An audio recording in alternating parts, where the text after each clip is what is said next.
કોઈ સંખ્યાના આ કોઈ સંખ્યા એના અડધાના અડધાના એટલે આ સંખ્યાના અડધા ના 3/5 ના એટલે ગુણાકાર આ 3/5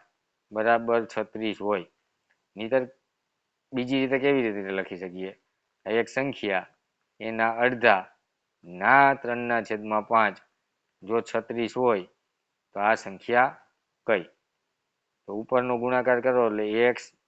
ગુણ્યા 1 એટલે x અને એને ગુણ્યા 3 એટલે 3x છેદમાં 10 બરાબર 36 તો 3x બરાબર 36 આ ભાગાકારમાં આ બાજુ જાય તો ગુણાકારમાં તો x બરાબર 36 ગુણ્યા 10 અને 3 ગુણાકારમાં છે આ બાજુ આવે તો ભાગાકારમાં તો x બરાબર અહીંયા ઉડી જાય 12 12 ગુણ્યા 10 એટલે 120 એવો જવાબ છે ઓપ્શન ડી।